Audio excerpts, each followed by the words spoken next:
Hello and welcome to On the Preds with me, your host, Alex Daugherty of A to Z Sports. And with me, as always, is my co-host, Sean Smith of A to Z Sports. We are here to talk about the Nashville Predators. And Sean, it is All-Star Week. We are not covering any Preds games because they're not playing any Preds games, are they? They're not. Although we will get the opportunity to cover one very special All-Star near Yeah. and dear to the Predators fan base, and that is UC Saros. UC Saros, the Predators' only All-Star participant. He will be Yeah, Sunrise, Florida, doing all kinds of All-Star stuff. That will be this weekend. I think Friday's the All-Star game, or Friday's the skills, and then Saturday's the game. Is that right? maybe. I'll double check that. But suffice it to say, the All-Star game has just gone down in terms of interest for me. I'm not sure if other people feel this way. Sometimes it's okay. I mean, I like the 3-on-3, but it also is just kind of it's all just one big gimmick. And Yeah. All-Star games in general in sports are just they don't really draw me in, but we will still participate or still watch, I guess, in some ways. It's all Saturday. It's all Saturday. Yeah. Okay. All the games. Okay. So that is this Saturday, but that means the Predators are off. And so what we decided we would do, well, before we do that, the Predators won twice last week. You were at those games, right? I was at those games. And wow, what an exciting week for the Predators. I'll tell you what. I covered the Saturday game, I covered the Tuesday game, I covered the Thursday game, and it was really something, I think, to go from kind of the atmosphere, I guess you could say, not just in the locker room, but also, around the arena. It was a lot more electric since they started winning. Of course, the biggest, most exciting thing is that you had some guys scoring that hadn't been scoring, and I think that's really what kind of got people fired up, because you have, of course, we've talked about it before, the team meeting before the game on Saturday, and then you kind of see the results coming in from there. It's been a really nice change, I think, and you see a different product on the ice. And I don't know how in depth you want to talk about the games, but the biggest thing I can say, if you look at Thursday's game, which I believe, thinking back, was against the Devils, the Predators had a lot of breakaway chances, a lot of turnovers in the neutral zone, with a lot of chances with one-on-none on that goalie. And what's funny is you hadn't really seen the Predators do that a lot this season, but I feel like it happened 5 or 6 times just over the course of that game. And if anything else, I mean, if you want to see a team that's really kind of changing the way they're playing, that's a pretty good sign that things are changing, as you start to see something that you hadn't seen much this season. And the biggest thing for me was those turnover chances and the breakaways. It's crazy. I think the biggest takeaway for me from those two games, the 2-1 win over Winnipeg and the 6-4 win over New Jersey, is that the Predators actually kind of dominated both games. Yeah. I mean, I hesitate to say total domination, but because there were segments of the Winnipeg game that the Jets were kind of all over them, and then there were segments of the Devils game that the Devils played very well. But overall, in the end, the Predators won the goal battle. Obviously, they won the shot battle, shot attempts, expected goals, special teams. It was all pretty good. I mean, there wasn't a ton of holes to pick in the Predators games for those two games. So that's good. I mean, two really solid performances. Yeah. Now they have a week off. We'll see if they return with the same fervor, but against Vegas on the 7th. But they haven't done well after breaks. That's what makes me nervous. But they've had a different attitude since they've had their come to Jesus meeting on Saturday. So what we thought we'd do, instead of breaking down anything from this week or talking specifically about the team, since they're on a break, is we would do some Twitter Q&A. So I threw out a prompt for some questions yesterday, and we got several participants. We got several questions coming in. We got a lot to cover here. We'll try to get to as many as we can, and there are some that there's obviously some overlap, but we'll do our best to cover these. Okay, so And we also promised that we would analyze people's Twitter names and avatars. Yes. Now, it has been brought up that some people have asked to be roasted, and you said that you was intending this to be a roast-free zone. So I'll say that we won't roast anybody unless they specifically asked for it. Right. We're not trying to roast people here. No. Only trying to encourage and to lift up. Yeah. Let's start with Shag Daddy. Okay. At Grumpy Ol' Shag. And this person, and we'll get to the analyzing of the name and the Twitter avatar in a second, but good question here, because the question is Cody Glass, Tanner Jeannot, Dante Fabro, Alex Carrier are all restricted free agents at the end of the season, and Cole Smith and Jankowski are unrestricted free agents at the end of the season. Which players will not be on the roster next year, and what will the contracts of those that stay look like? So there's a lot there, but I think it's a good starting place, because there's potentially a good amount of change coming in next year. Yeah. Let's start with the unrestricted free agents, Cole Smith and Mark Jankowski. I think that neither one of those players will be back next year. What do you think? I've noticed that Jankowski hasn't played since he had that late double minor. Yeah. And to be honest, if that's the kind of thing that he's getting sat for, I mean, he has shown pretty decent flashes of offensive ability, but if that's what's going to get him sat, then that's also going to get him not re-signed. That's kind of my take on that. I found out something interesting. This is just about Mark Jankowski. Little factoid about him. Okay. His great uncle was the great Red Kelly. Did you know that? Yeah, I did know that. I want to say that when they signed that contract with him, they put that in the press release, and I thought it was kind of cool. And I may have mentioned it on Twitter or maybe in an article. I'm not sure. Cool. I did know that. Okay. I thought that was really interesting, though, because they're like, oh, he's basically hockey royalty. And I'm like, wow, how is that? And I don't think that's why they will sign him. I also don't think that's why they will not sign him. I think it has nothing to do with any of this. I just thought I'd throw it in there, but it's interesting. I don't think Mark Jankowski will be back, just because there's too many forwards at that sort of level that are just all kind of in the same spot right now. Right. And with the progress of Cody Glass, of Yakov Trenin, of, I guess you could say, Juuso Parson, even though the two of those guys are centers, I think there's probably not going to be a lot of room for someone like Jankowski. But if he does return, it'll be like the minimum, like 800,000, like nothing. So probably he might want to try to go somewhere else anyways. Yeah. And then Cole Smith, I just kind of think it's not going to happen next year. You're probably right. There's a whole thing with Cole Smith that no one really understands, and that I don't truly understand either. And as Sean gets taken off of the planet Earth, that is loud. That's very loud. Yeah, we'll have you mute, and I'll just talk for a second. So let's talk about these other ones, these RFAs. Sorry, Sean is having some work done on his house, and I guess 9:00 on a Monday night is prime working hours. So, all right, I think 100% Cody Glass, Tanner Jeannot. Where's the other list? Okay, I think 100% Cody Glass, Tanner Jeannot, and one of Fabro or Carrier will be back next year. I think Cody Glass will get he'll definitely get a pay raise, but it just kind of depends. Do they want to try to get like the old Bridge contract?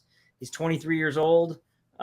He still has time left as an RFA. Maybe he wants to bridge so that he gets one final or so that he can cash out when he's finally done with his RFA years.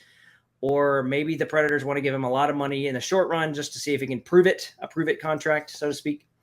Tanner Jeannot is an interesting one, because I think Tanner could be in for a rude awakening. This year has not been kind to him, and I think he could probably not make as much money as we thought.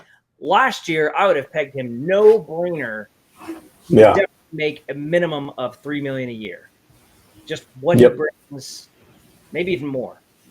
I think he's lost some. I think he could be looking at something like 2.5, maybe max out at 3. He could have pushed 4 if he had had a similar year this year, a $4 million a year AAV with several years on there. But that's just kind of what I think. So I think Cody Glass would be something a little above that, probably like 3 or 4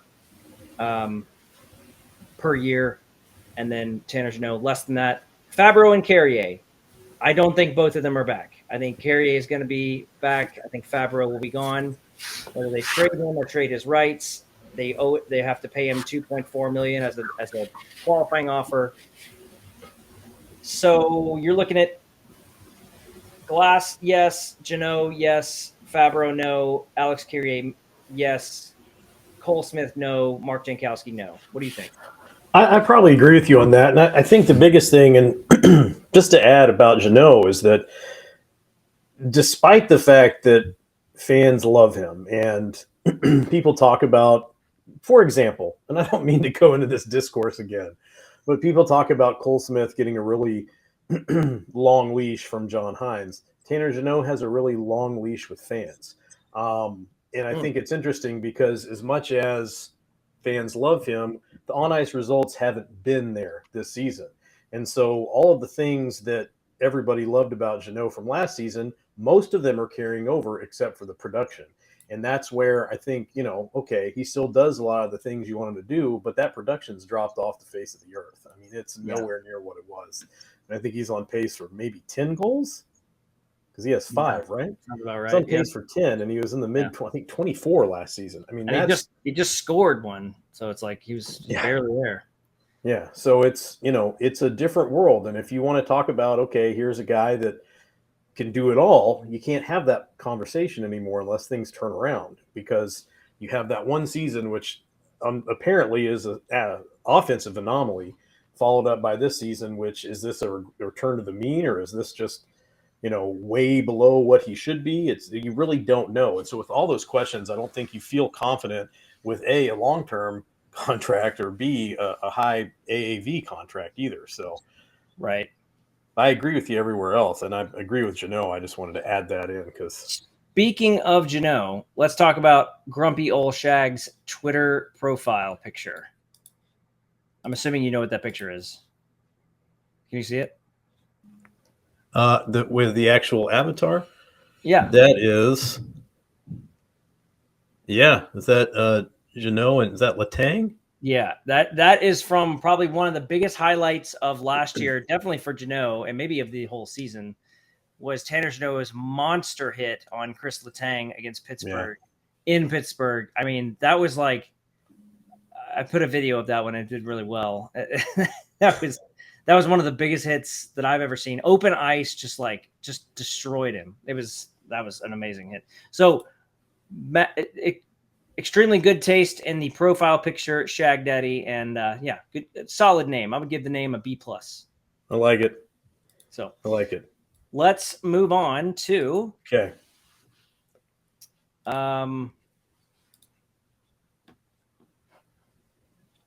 Let's get into these kind of questions. Let's get into some trade talks. Okay. And I'm trying to find. Let's go with Boyd. So Boyd asks. And this is a good place to start, and this will get the trade situation going. Boyd, 12-12. For the sake of argument, you're trading a first-round pick this year. So he's set the stage. He's telling us that let's assume that the Predators trade a first-round pick and are trying to buy at the deadline. Obviously, I think most people would think that's not going to happen, but I think Boyd knows that too. He's just presenting a hypothetical. If you trade a first-round pick, are you trying to shore up your not very good defense, or are you enhancing and improving offense and going all gas, no brakes? I would think that if they were to trade a first-round pick, they need to get more offense. But I could see the defense too, because the Predators' defense really does still have issues. I mean, like there's still something wrong going on the defensive end. If you look analytically, like what they're allowing, but I just don't see. I think you would not be able to come away with the trading a first round pick and not getting some sort of offense to add goals to the board. Like that's still a major need. You got to have something. I think, as much as I'd like to say, you could use that to really shore up the defense, but um, the defense, and I think it's again, until I did the research that I did for the Lankinen article I just put out last week, I was really still kind of laboring under the impression that Lankinen was having a better season because the Predators were playing better defensively in front of him than the Blackhawks did. And That is not the case. it's like the opposite, right? Yeah. Yeah, I mean it's quite a bit worse. And when you think about what those Blackhawks teams were, it's shocking. And you find out that the reason the Preds are doing as well as they're doing is because Saros and Lankinen are having incredible seasons. Yeah. But I don't think you can shore up the defense enough with that. You could go after and get a good scoring piece. There's a kid, I think, I'm not even going to say it. This kid over in Seattle might be worth looking at. Maybe you've heard of him before. Yeah. They need a good power play specialist with a good lethal shot. Yeah. Somebody the fans can get behind. Right. Oh, someone Finnish, maybe. They've had luck with good Finnish scorers in the past, or That's Finnish right. players. Yeah, definitely a Finn. So there we go, Boyd. Thank you. Your Twitter, Avi. I think you've had that avatar for a while. I don't think much has changed, but solid, really up close shot. Some sort of hat on, and maybe even backwards. Maybe even backwards, and then some facial hair going on. That's good too. Very solid. Boyd's been a long time Twitter presence, I guess. Yeah. I mean, I see his tweets a lot, and I do too. I've met him in person and talked to him several times. Oh, he's a very nice guy.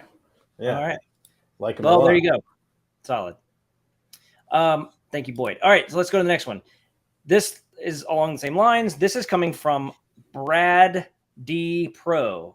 Brad Pro. Now we're gonna have to get into some discussion about this avatar situation with Brad D Pro. But his question is, any thoughts on who the Preds scouts may have been checking out at the Senators Leafs game? So this gets into the funnel game of who's scouting who and what are these the scout game. Oh, Nashville has a scout at the Leafs game. Who are they looking at? Yeah. So I think I don't know when this happened, but I think this might have been during the discussion of, might the Predators be interested in trading Dante Fabro? The Alex Carrier injury does complicate that, although he might be back sooner rather than later. We don't know how long he's really going to be out. But I think that if they were going to trade Dante Fabro to the Leafs, I was looking at their situation. I don't know exactly who they might have been interested. I do think this. When scouts go to games, they really aren't only looking at one player. I mean, they're looking at the whole thing. Like they're checking out the whole situation. But everything from William Nylander seems to always be on the radar, on the radar, block. right? With Maple Leafs fans, at least as I can tell. Not that the Predators would necessarily be involved in that. He's got a high price tag, but they do need offense. So maybe there's some situation where they got a trade and there's some money exchanging hands. But another option might be, and I don't know why this would happen, but Timothy Liljegren, Swedish defenseman. He has been mentioned in trade talks before, but I don't really understand why they would do that. I don't know why they would trade Fabro for Liljegren, because they're like kind of the same player, and Liljegren signed a little bit longer and cheaper. So I don't know why Toronto would do that. I think I know why Nashville would do that, but so maybe they throw in a pick in there somewhere. I don't know. Those are the only two players I can think of. Yeah, and just to add, when you see a scout at a game, and this is just from spending a lot of time up in the press box, sometimes scouts live there in that city and they go to the games there to just look at players and see what's going on. They could be scouting, okay, so the Predators send a scout to this game against these two teams. The Preds are going to be playing those two teams soon, so they may just be looking at that. But it's very rare that I've seen, and I don't actually get seated next to the scouts anymore like I used to.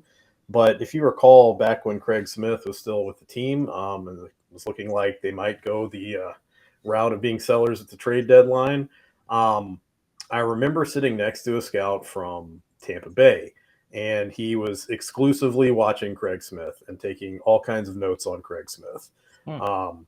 But that's one time I've seen that happen. Yeah. It's very, I think the Avalanche have a scout at pretty much every Preds game because he lives here and they're a division rival. So, I mean, that's sometimes you just see that. Sometimes you need to, let's get a good look. We got a guy up there. Let's see what they can make of these two teams that we might see later in the season or something like that. So, a scout at the game, it becomes very exciting as you get closer to the trade deadline, but it doesn't always mean what you like. If I was going to say, oh, the Avalanche have a scout at the Preds game tonight, they have a scout at the Preds game every night, pretty much. So that wouldn't really be earth-shattering news.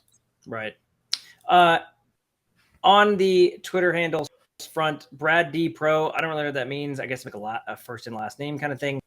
And then he's got a Twitter egg for a picture. Yeah. So I can't really give you anything. You have made a Twitter avatar picture available. All we see is the default. So yeah, zero opinion. Okay. Let's go to Ragin' Honky. Oh, where's that one? Ragin' Honky. Lindsay Kyle Male C1. And that question is, it appears Nashville has 3 solid centers for the future: Parsonen, Novak, and Glass, not to mention Zach LaRue and Svechkov in the pipeline. I kind of think LaRue might be more of a wing, but maybe he's a center. Do you think it's time to move on from Raijo and Granlund, Ryan Johansson and Mikhail Granlund, to open up top 6 spots for Tomasino, Evangelista, and Igor Afanasyev? I think it's time. Okay, so there's a lot there. I think essentially the question is, I'm going to focus on the first part of the question, the center pipeline, because I think he threw in the Tomasino, Evangelista stuff. That's kind of different, but the center pipeline right now, as I see it, is actually kind of clear. I think it's pretty clear where they're going with this, and that is, and this is why I think they're not going to trade Ryan Johansson because of the contract, but I think overall they do like what Ryan Johansson brings to the team, even if he's not getting the $8 million a year in value. I think his sort of leadership and his sort of presence in the room as an ability to bring along younger players is probably more value than people think. Right. And so Ryan Johansson signed through 2025, sorry. So he'll be 32. So they've got 3 more years, including this one, of Ryan Johansson. If you think about it, Ryan Johansson is kind of just this running thread from the beginning of these guys' career to where they will be in 3 years.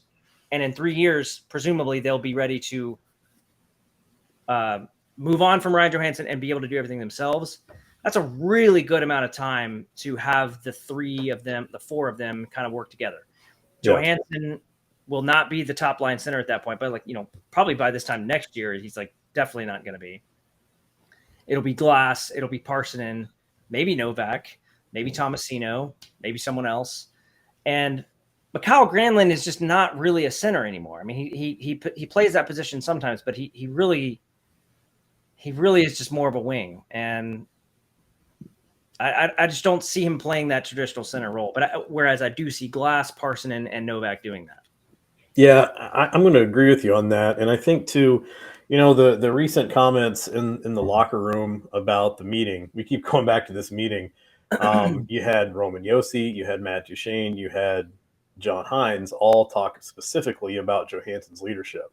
And I think that, he doesn't have an A on his jersey anymore, but clearly he's very well respected in the locker room, and they still put a lot of stock in who he is as a player and who he is as a personality and a voice in the locker room. So I'm not sure they're number one.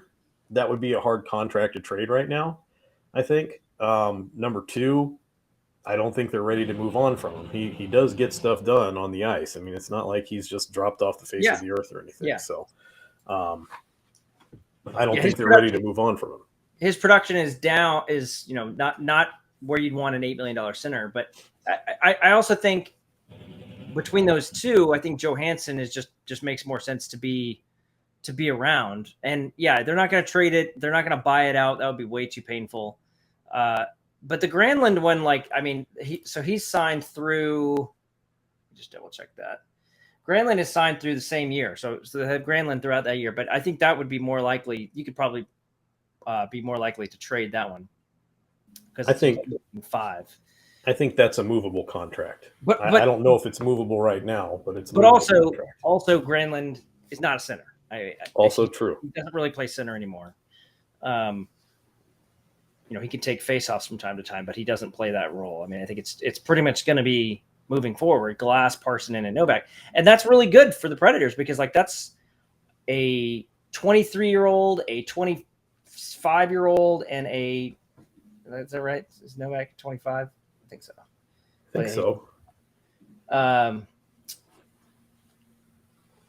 Yeah, 25, and then a 21-year-old in Parsonen. So pretty amazing youth movement down the middle. I mean, that's really good. The person also asked about, who was it? Raging Honky asked about Tomasino, Evangelista, Igor. I've already said Tomasino needs to be on this roster. Doesn't make any sense why he's not. He needs to be up. Evangelista and Igor Afanasyev, no, they don't need to wait. They don't need to come up right now. They've got time for them. Evangelista needs to be a scoring winger that can really play offense at a high level, but he's not there yet. So bring him up next year. I'm with you on that. And I'd say too, are we going to get into the analysis piece here? Of what?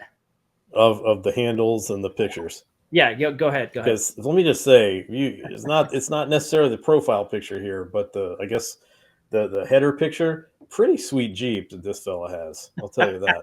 I like it a lot. Okay, all really right. Cool looking Jeep. And I'm going to say, I'm pretty sure he's rocking the mullet, or at least he's just got longer hair combed back in that hat. Got to respect it. Yeah, mullet's back, cool. Alex. Mullet's back. Yeah, big time. Raging Honky. That's just a really funny name. That's great. Keep it. I like that. I like the way it's spelled, as if to make you really say honky. Yeah, right. Exactly. That's important. Okay. Before we move on, let's go to talk about our good friends at Relax the Back. You didn't think did you think we forgot about Relax the Back? I know I didn't, because I want to live better, feel better, and sleep better every day.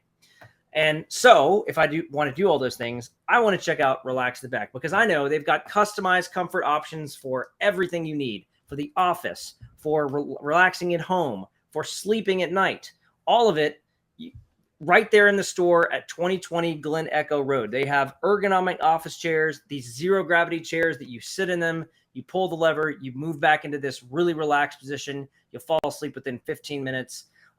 All just perfect for getting your spine in the correct position, because that's what it's all about. You've got to get your spine in the right position so you don't have that pain anymore. You don't have that stress and that gravity weight pulling down on your spine, causing all that pain. They've also got quality recovery options, like if you've been injured or if you're recovering from a workout, massage chairs, recliners. If you're watching this on YouTube, look at the screen. I'm showing you some awesome stuff, some really cool massage chairs, high-tech stuff right there. They've also got the Techno Gel and the Tempur-Pedic beds with the wedge systems and the automatic thing where you go up and down. I don't know the technical term, but you know what I'm talking about. All of it is just incredible right there in the store. You got to check it out. You just got to walk in 2020 Glen Echo Road right there in Green Hills. Go in there and talk to Glenn. He owns the store. He's a sleep agent. He can tell you everything you need to know about how to make your pain go away and relax your back. So go there and talk to him about the 4 pillars of wellness: healthy sleep, healthy body, healthy work, and healthy mind. Okay. Let's talk about the next question. Okay. And I wanted to pull up, I've lost the thing of questions. Do you want to go to the one that you had on yours? Is that relevant? It's yeah, I think we could cover that. We haven't really talked about this side of things. So the question is, if Poyle decided to trade Saros for one current NHL forward, not a package. I think it's one for one. We're trading Saros to someone and getting someone back straight up. What would be an equitable trade? What could Ooh. you get? What could you get for a gently used UC Saros on the open I market? love this question. This is a great I'm question. now he's saying he wants to express he's not hoping for Saros to be Yeah. traded, No, I got it. but like any good GM, he's curious what a comparable forward is for him, and he's guessing that Draisaitl is too much. Draisaitl will be too much. That would be Yeah. too much. But let's think about this. So like goaltenders are the most important thing in the league. I mean, there's a lot of teams that would do this, and he's signed 3 more years at $5 million per. It's a great contract. Great He's a deal. great goalie. He's got a perfect age. You could get more than you would think out of this. Let's take a look at some options. Now, I'm not. This is obviously not people that, or this is not. These are not players I think are possibly going to get traded. Right? These are not like people who are on the trade block right now. Right? We're just going on like value. Yeah. So we're looking at some players who might be signed beyond just this year, who are really solid players that could contribute, and maybe ones that are not too old because we don't want to. We're not, Sidney Crosby's not in the mix because like he's 34. Well, yeah, probably not that. I'm doing this on the fly, so I'm just kind of throwing this out there. I could see. Is that too much? What's he signed for? I could see a Mikko Rantanen. Okay. Yeah. That's level. good. That level player. I mean, like, so Mikko Rantanen signed for 3 more years. He has a modified no trade clause. $9 million a year player. A $9 million a year goalie that is that good would be like the comparable thing. So I think that would be a good one. Let's see what else. Kaprizov is too young and too good for too long, so I think that's probably too much. Maybe Kevin Fiala. Hey, I can see that. That'll be a good one. Kevin Fiala. Heard of that guy before? Not Jason Robertson. Tarasenko. Probably not. You probably get more than Tarasenko, honestly. At this late stage, Tarasenko, yes. I think Rantanen is the ceiling. That's what I think. Yeah. Because I'm looking at some of these other names. I mean, like Austin Matthews, no. Mitch Marner, no. Jack Eichel, probably not. Johnny Gaudreau, no. Matthew Tkachuk, I could maybe see that. Matthew Tkachuk. Yeah, I could see that. Matthew Tkachuk, Mikko Rantanen. All right. I'm with you on that. All right, this guy's name is John Drury. I'm not sure if I'm saying it right or not. That's one of those words that's hard to say because of the multiple R's. It's Drury, and I think it's just John Drury 3, which I think is probably his name. Oh, this is John. John's great. John's a great guy. I've seen he's interacted with him on Twitter before. He's a good guy.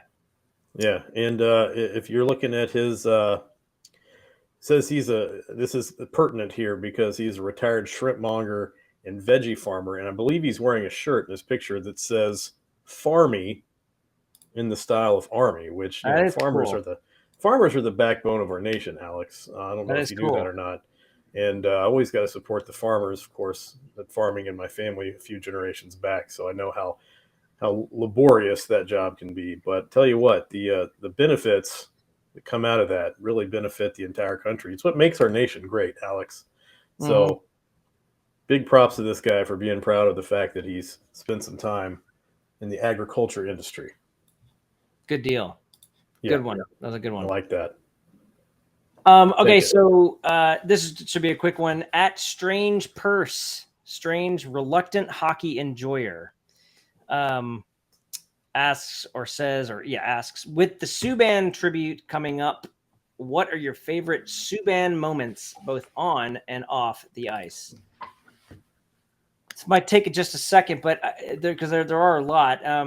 I mean, I think my favorite Subban moment was just the first goal that he scored in Nashville that first night. I just it was such an electric moment. I mean, like it was against Chicago.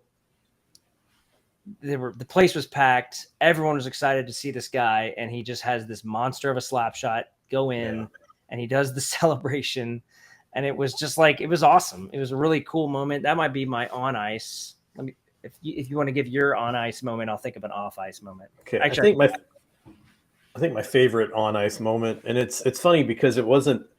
I think it speaks to his personality and his character, but I don't remember. I don't remember what it may have been. Stanley Cup. I don't remember when, but at some point, or it may have been in the playoffs the next season. But it was coming down to. I think there was a face-off in the Preds, in the offensive zone. Like they were in their zone. They won the face-off. No, maybe it was the other way. I think they were up. They were trying to get the puck out of their zone and get it away. And he demanded to be put in to take the face-off and said, "Let me win this face-off and get this puck out of here." And it was kind of, when he went in, did exactly what he said he was going to do. And I want to say I think they ended up, maybe the game was tied, and that got them into overtime. I don't remember what the result was, but I think, when you needed a guy on your team who was like, "Hey, I'm going to go out and do the hard thing that nobody wants to do," he was the guy that was willing to step up and do it. And I appreciate that. I like that. But that was cool. Yeah. There's a lot of. Also liked his red line goal. Remember the red line goal? Yes, I do. That was cool. It wasn't that, wasn't as impactful, but it was still kind of like, he's like, I didn't even know that was going to go in. That was pretty cool. Yeah. Off ice moments, there are a lot of them. I remember. I don't know. There's almost too many, but like I do think one was the moment where there was a youth hockey player that had experienced some racism, had racist comments thrown at him, and he like basically just came off the ice from practice and like filmed this whole thing, and it went everywhere. So I remember that one, and I also remember I got to interview his dad. So his dad, Carl Subban, wrote a book. I think it's called like How We Did It or something. I think so. Which is a funny name for a book. But anyways, it was just about him raising his kids to play hockey. And it was a cool book. So it was a cool book, and got to interview him for a previous podcast I was hosting.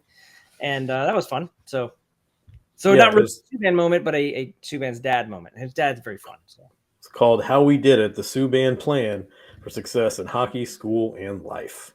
There you go. My favorite, and there are a lot of off ice moments, I think, with Subban. I think that's what made him such a unique player for Nashville, is you don't have a ton of guys that provide off ice moments.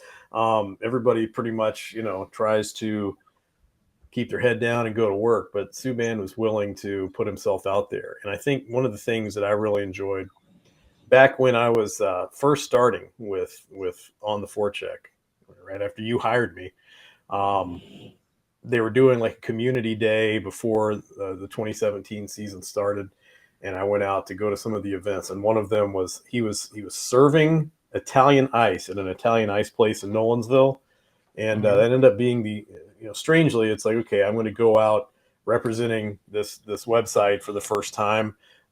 Maybe talk to some players, who knows what'll happen. And that's ends up being the first player I ever spoke to in an official capacity was PK Subban. And it wasn't anything crazy. Like I didn't really know what the heck I was doing yet. I was like, I'm just here.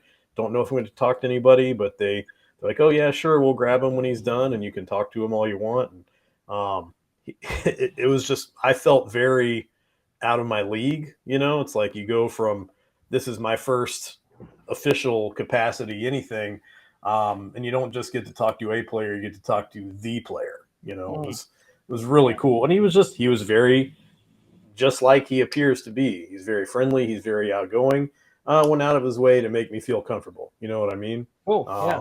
So that was fun. I really enjoyed that. And that's one of my big memories with him. It's just that's the first guy that I really got to talk to as a hockey reporter. So, all right, we're gonna hit some of these pretty quick. I want to try to get a couple more in before we're done. One is Virgil Trucks. There's no dominant team in the wild card this year. What is General Manager David Poyle going to do to ensure the team has a chance at a deep postseason run? I do not think that they're going to be buyers, if that's what you're asking. I don't think they're going to buy at the deadline, at least not much. Part two, the team has a good mix of experience and young players. I agree with that. Would David Poyle give up, say, a second-round pick for help at the trade deadline? Oh, would he trade a second round? Yeah, I mean, I think he's done that before. He did the last year. I don't think they're going to do much at the deadline. I don't think there's going to be much activity. No, but I don't think so either. They do have a number of picks. I was looking at this a second ago. They do have two third-round picks and 2 fourth-round picks. And that one of their third-round picks is the Sharks pick that they got in the Luke Cunnin trade. That's going to be a pretty high third-round pick. So that's like almost a second-round pick. So that's a good one. So they might keep that one and trade their other one. Yeah. Just, something to consider. Maybe they could do that. Virgil Trucks. Oh, go ahead.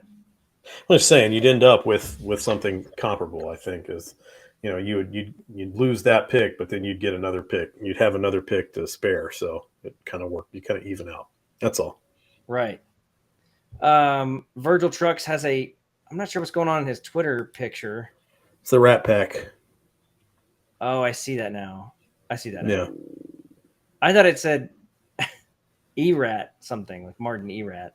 The E-Rat Pack. Maybe he's photoshopped in on the part we can't see. That's not Martin E-Rat, I don't think.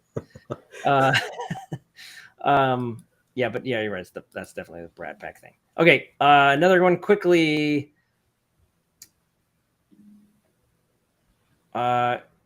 Justin Trapp, for the same reasons many levied against the front office for playing Smith over Tolvanen, can the same not be asked for Tomasino? At what point did they call him up and play on Parsons' wing? Yes, Justin, that is a criticism many have levied on David Poyle for that. He's been asked about it many times, and he said he'll be up soon. There's no timetable for that. Interesting. I don't know that we would play on Parsons' wing. Maybe. I think they'd want to play him in the top 6, like with a Forsberg or with a Granlund or with a Johansson or a skilled player. I think that's the reason he's down there is they wanted to play him in top 6 and they didn't think he was ready for it. So, yeah, and if they do think he's ready for it, Alex, that's where you could maybe potentially see them trading someone away if they could trade someone like Granlund away and then bring Tomasino in and maybe shoring up the blue line a little bit. But again, I don't think you're going to see a lot. Yeah. Justin Trapp, your header photo is great. Big fan of the header photo. Also, I like the I do see it. I also like the clear frame glasses. Yes, that's a fun look that I can't pull off. But let's go into some. All right, we've got all the serious questions. Not all the serious. We didn't get to everyone, but let's get to some other questions real quick. Okay.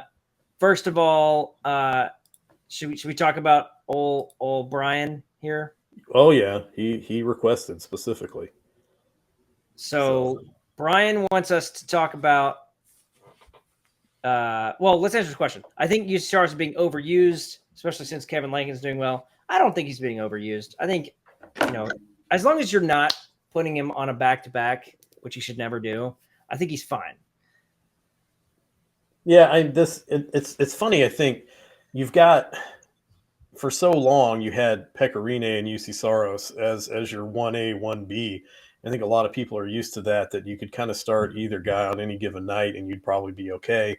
You really saw last season with David Riddick what happens when you don't have a 1B, when you have just a straight up backup goaltender. It's not pretty. It's not fun. Nobody liked it. Nobody had a good time. And so, Lankinen's doing well, but the research that I did for my Kevin Lankinen article suggests that perhaps playing Lankinen less is one of the keys to his success. So I would say he's fine. He's on pace to play about a quarter of the games, which is fine. I think that's okay. It still lightens Saras's load quite a bit. So, and they have a chance to win when he's in net. So I think it's okay. Let's talk about Brian's photo here. Oh man, what's going on? So, it kind of appears to me as if Brian is in a noir detective film, like he's in some sort of fanfic of like he's in like he's got to solve the case, but first he's got to crush this crippling gambling debt that he has with the card sharks across the street. Yeah. And so he's deciding whether or not he needs to take out another loan or if he needs to solve the case. But then in the end, it turns out that the case was solved because the card shark people are the ones that were behind it to begin with. And so now he's got to kill the card shark guy in the back alley because that's the only way he's going to get out of it. And he's got to decide whether he's true to the law or he's true to himself. That's kind of what I see. Did you just come up with that? Or had you been thinking about that? That was really in depth, and I kind of want to see how this plays out. Like, do you have that's the story I see in Brian's photo right now. Do you have like the first act worked up on this? Because I think we could probably get a deal going. Yeah, that's kind of the idea. That's the working side. It's called museum. That's what it's called. Oh, I see why. Because he's in front of the museum. Right. I thought maybe that Brian had been kicked out of the museum and he was really proud of himself for whatever he pulled off in there, and that's why he's got that smirk on his face. Oh, he got kicked out of the museum. There's a lot of fun you can have in a museum. Things you can steal, stuff you can mess up. Not that I've ever done any of that, but a lot of cool stuff to do in a museum. Just saying. Let's finish up with one final question, and this one's an easy one. Oh. And it comes from our good friend, House Cats. Oh. He says, I have no question, but I would love analysis of my Twitter Avi handle. If you must ask a question or must have a question, then what is your favorite shape of chicken nugget?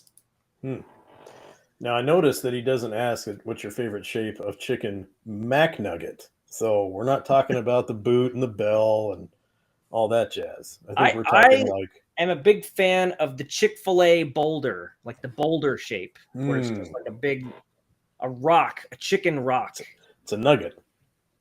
It's not a nugget. It's a big giant rock of chicken. It's thinking like a nugget of gold, except it's a nugget of chicken. Exactly. Just a real big nug. I'm a big fan of the nug, of the chicken nug, and that's the kind I'm a fan of. In terms of, or go ahead, what's yours? I was saying my favorite shape of chicken nugget is dinosaur. That's what someone else said. Dinosaur. That's a good one. I mean, it's there. I think someone who grew up on not a lot of chicken nuggets, because they hadn't been invented yet. That's what I mean. For a while, they did come in a little bit later in my childhood, but they were kind of new. I remember that experience. But either way, here's the thing, Alex. Here's the thing. Had they been dinosaur shaped, I'd be a different person today. Wow. Yeah, I know. I didn't know it was that important. I think so. Currently, his thing says Dr. Mr. Professor Housecats. Yeah. I mean, we've talked about it before. Housecats is Preds Twitter fan of the year, like for the every year, pretty much owns the trophy, right? Yeah. And the avatar, I think, is perfect in every way. Would not change it. I think what I like about the avatar is that, let me just say this. On the way to work every day, there's a house that we pass, and it's got a big cutout, maybe, 7 feet tall, of Bigfoot. Some say he's not real. I call those people dirty, godless liars. But still, they dress it up for all the holidays, you know. So like Christmas, he was wearing like a Christmas tree hat. Halloween, he was going trick or treating, had a costume on. Summer, he's wearing shorts. You can do the same thing here. You know, you need a doctor, professor, mister. Well, look, now he's got glasses on. You need a house cats with a red bow tie. Boom, he's wearing a red bow tie. What more could you want in an avatar here? I don't think there's much more you could want. And I think one of my favorite house cats memories, I'll tell you, is during the COVID season when you could pay to have your cardboard fan cut out there at Bridgestone Arena. And there was definitely one of House Cats. He was up by the band for a while, and then he got put in the animal area with all the pets, which is really just a downgrade. Yeah. I didn't know that. That's funny. Yep. That was good. Yeah. Well, that's going to finish up our Twitter questions, man. That was a lot of them. Really good. We didn't get to everybody, but we had a lot of people participate. Really appreciate that. A couple people I did reply directly. If we weren't able to answer your question there, I tried to reply, but really appreciate it. Thank you very much to everyone for doing that. And no Preds games this week. All out of Preds games. There are none in stock. Just an all-star game this Saturday with UC Saros, and that's it. And then the Predators don't play again until the following Thursday. Yeah, against Vegas. Yeah, it's a while. So until then, you can check out all of our Preds coverage at A2ZSports.com. And you can also follow me on Twitter at AlexDarty1. Follow Sean on Twitter at SCSNSH. And until then, we'll see you next time.